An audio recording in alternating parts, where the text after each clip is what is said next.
ये आपको भारत और नेपाल में आने वाले ज़लज़ले के हवाले से अपडेट करते हैं।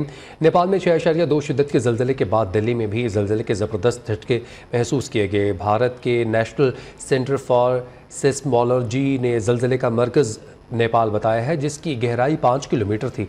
ज़लज़ले के झटके दिल्ली और उत्तर प्रदेश समेत दीगर शुमाली इलाकों में महसूस किए गए। खौफ के बायस शहरी घरों से निकल आए।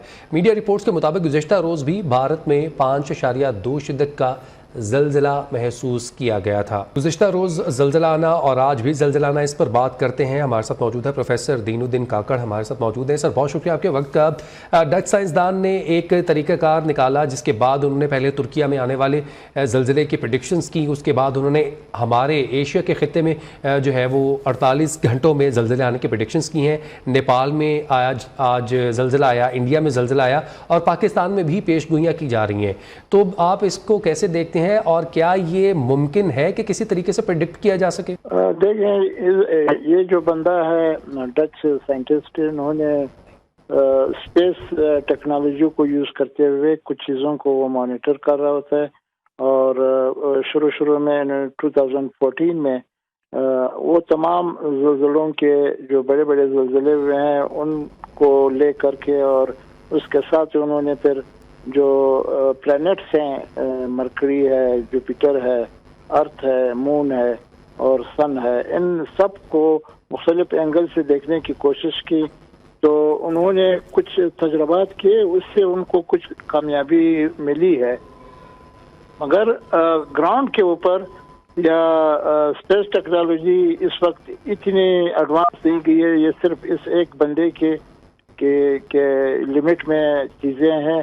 कभी वो बोल लेता है, कभी जब ज़लज़ला आ जाता है तो पता चल जाता है, जब ज़लज़ला नहीं आता है तो किसी को पता नहीं होता है उसकी पेशेंगोइयों का। तो बाज़ औक़ात वो सही निकल आता है, क्योंकि ज़मीन जो है वो डायनेमिक चीज़ है।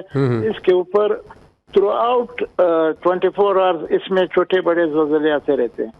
अब उसने चमन फॉल्ट के बारे में बात की थी। चमन फॉल्ट के ऊपर मैंने काफ़ी काम किया है पिछले 10 सालों से, इस पर मेरी रिसर्च भी है।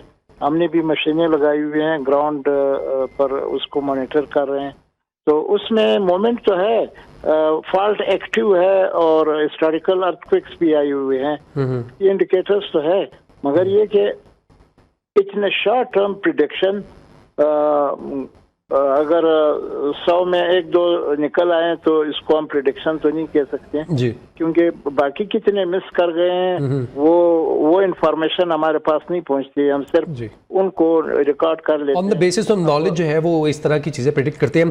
प्रोफेसर साहब, ये बताएगा, अर्थ कोर जो है वो हॉटर होती जा रही है, गर्म होती जा रही है क्लाइमेट चेंजेस की वजह से। ये तमाम तर जो कुदरती आफात हैं पूरी दुनिया में नज़र आ रहे हैं। कहीं जो है वो बर्फ़बारी होना जहाँ पर बर्फ़बारी कभी नहीं हुई, कभी जो है सैलाब का आ जाना, और अब इन ज़लज़लों को जो है वो मुसलसल, कल भी इंडिया में 5.2 रिकॉर्ड किया गया, आज भी 6.2, और आगे भी प्रेडिक्शंस आ रही हैं। क्लाइमेट चेंज का जो फैक्टर है वो कितना मैटर करता है? अर्थ की जो लिंकेज है वो पानी की हो, चाहे सोसाइटी के जो आइसबर्ग्स हैं उनकी हो।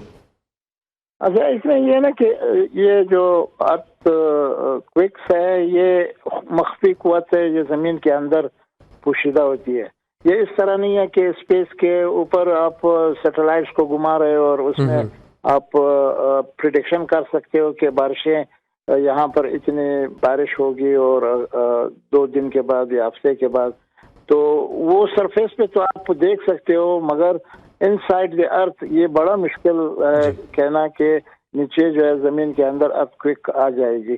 तो स्पेस की जो एनवायरनमेंट है वो अर्थक्वेक के हवाले से जो ज़मीन कुव्वत है उसके साथ उसका ताल्लुक नहीं बनता।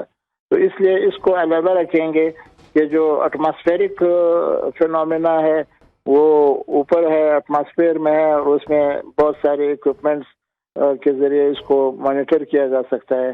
जबकि अर्थक्वेक जो है वो पोशीदा और मख्फी कुव्वत है, उसको बाकायदा 10 साल 15 साल तक जब आप किसी फॉल्ट के ऊपर डेटा लेते हैं तो फिर आप कुछ कहने के काबिल हो जाते हैं।